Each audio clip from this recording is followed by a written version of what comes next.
நாம் வெகுவாரியாக team management, team meeting, team effective என்று வெகுவாரியாக பேசுகிறோம். ஆனால் இதுவை அனைத்தும் குழு சார்ந்த ஒரு இதில் உங்கள் குழு உங்களை ஏன் வெறுக்கிறார்கள், உங்கள் மீது யாரும் அன்பு செலுத்துவதில்லை, உங்களை வெறுக்கிறார்கள் என்றால் அதை நீங்கள் தெரிந்து கொள்ளவில்லை என்றால் நீங்கள் அங்கு இருப்பதற்கு நியாயமில்லை. நிறைய தவறுகள் இருக்கலாம், அதை சரி செய்வது தானே உங்கள் வேலை. எவ்வாறு இழந்த நம்பிக்கையை பெறுவது? மரியாதை ஆணையிட்டு பெறப்படுவதில்லை, சம்பாதிக்க வேண்டியது. எப்படி செய்ய வேண்டுமோ அப்படி செய்து சம்பாதிக்க வேண்டும். குழுவின் அமைதி கைதட்டலை விட 1000 செய்திகளை சொல்லும்.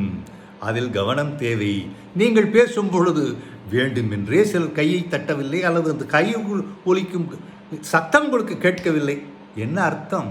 ஐயோ பாவம் ஏதோ சொல்லுகிறார். உங்களை அவர்கள் வடிகட்டி விட்டார்கள்.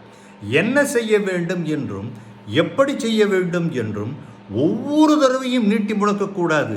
ஒரு தடவை சொல்லிவிட்டு அதை செய்தோமல்ல அப்படி அவர்கள் ஆமாம் என்று வந்து விட்டார்கள் என்றால் அவர்களுடன் நெருக்கமாக இருக்கிறார்கள் என்ற அர்த்தம். இல்லை என்றால் அவர்கள் வேறு இடத்தில் இருக்கிறார்கள், நீங்கள் வேறு இடத்தில் இருக்கிறார்கள்.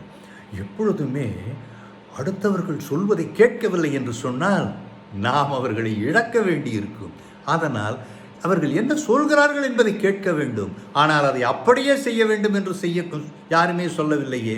சரி, தொடர்ச்சி இல்லாத மாறி மாறி முடிவுகளை எடுத்துக்கொண்டிருந்தால் அவர்கள் உங்களை பற்றி என்ன நினைப்பார்கள்? இன்று வலம் போனார், நாளை இடம் போனார், நாளை மறுநாள் எங்கு போவார் என்று அவருக்கே தெரியாது என்று தானே சொல்லுவார்கள். பொறுப்புகளை தட்டி கழிப்பதால் மற்றவர்கள் உங்களை கழித்து கட்டிவிடுவார்கள். எந்த பொறுப்பை கொண்டு போய் அதை நீ செய், இதை நீ வாருங்கள், இதை இப்படி செய்துகளா, நாம் இப்படி செய்வோம் என்று இணையும் பொழுது ஒரு பிடிப்பு உருவாகிறது.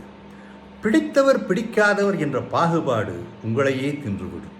இவர் எனக்கு பிடித்தவர், அதனால் நான் அவருக்கு செய்ய வேண்டும் என்று விதிகளை மீறி நீங்கள் ஏதேனும் சில விசேஷமான சலுகைகளை கொடுத்தால் அது எப்படியும் வெளியில் வராமலா போகும்? மொக்கு மலர்ந்துதானே ஆக வேண்டும். உடனடியாக அவர் அப்படியாக்கும் முடிந்தது, அவ்வளவுதான் ஜோடி, வேறு ஒன்றுமே செய்ய வேண்டாம். எப்போதும் எதிர்மறை நிலையில் இருந்தால் அருகில் உங்களை தவிர யாருமே இருக்க மாட்டார்கள். சில நேரங்களில் கண்ணாடியில் உங்களையே நீங்கள் பார்க்க முடியாது. அப்படி இருக்கும் பொழுது எதற்காக அந்த எதிர்மறை எண்ணங்கள்? விட்டு தள்ளுங்கள். எதையுமே நிறைவாக நேர்மறை எண்ணங்களோடு செய்யுங்கள்.